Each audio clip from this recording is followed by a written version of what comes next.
Hello, and thank you for tuning in to Noire. I'm Natasha, and today I'll be discussing The Warmth of Other Suns by Isabel Wilkerson. The Warmth of Other Suns by Isabel Wilkerson weaves together the stories of three people who fled the South during the Great Migration.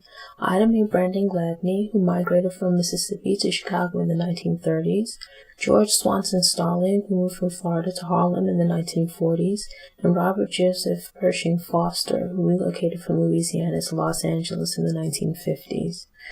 I usually don't like books that switch between perspectives, but it worked in this instance. Three major subjects with different stories provided varied accounts of the migration process. The book included a good sampling of social and economic reasons for Black people fleeing the South. I rooted for all three subjects, but Ida Mae was my favorite because she was sweet and funny.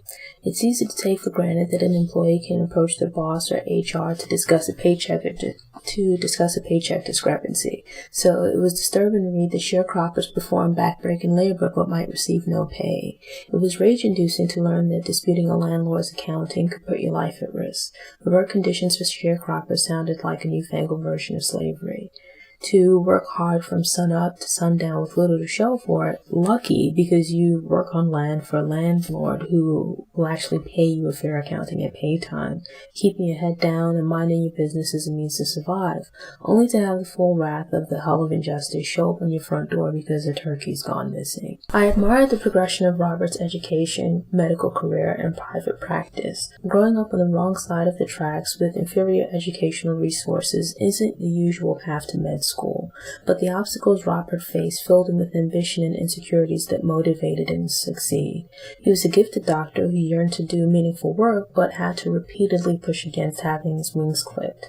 On the flip side, characteristics that made him a great doctor also made him a bit insufferable. Robert's backstory explained his pretentiousness and hunger for approval, but it was tedious to read the details of his fancy parties and style of dress. His habit of dressing his wife and having her walk was downright weird.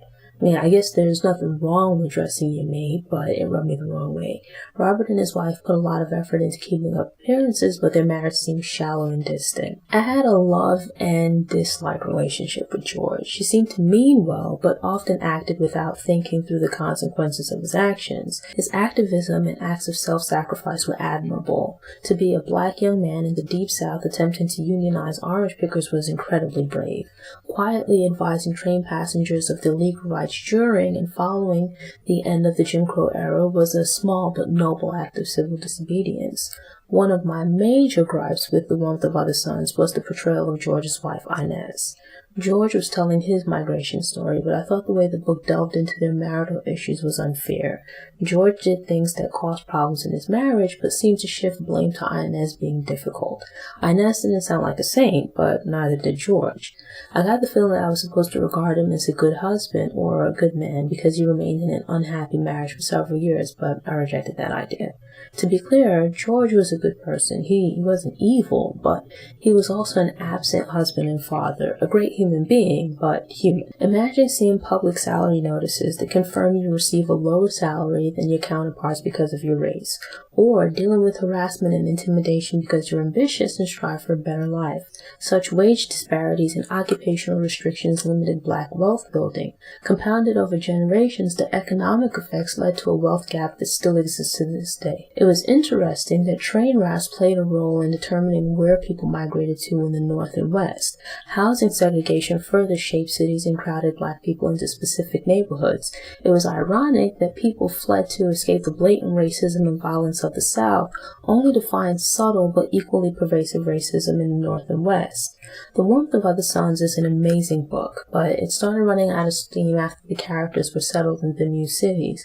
There was an obvious antagonist to root against in the first two-thirds of the book, but the obstacles in the new locations were opaque, which caused the book to lose some focus and intensity. It's unfortunate that the subjects of The Warmth of Other Suns had to spend so much energy to achieve basic standards of living. They had to uproot their families, leave loved ones behind, and move across the country to escape inequality and the threat of violence. I asked myself along the way if these individuals and others like them would have been as driven without having faced such adversity. Was the tenacity and grit that they developed an innate part of their natures or a result of their circumstances? How much more would they they have achieved if they didn't have to overcome these ridiculous obstacles? What might they and their hometowns have become if their hometowns supported their aspirations? What fruits might their labors have bared in the warmth of their own suns? The Warmth of Other Suns is not a happy book, but the 3 characters and the other short stories shared throughout the book were inspiring. I was concerned that the book would be very dry, but I like the way that Wilkerson used the personal stories as a jumping-off point for diving deeper into economic and demographic details. The Warmth of Other Suns started me down a rabbit hole of voraciously reading books about Black history and the Black experience.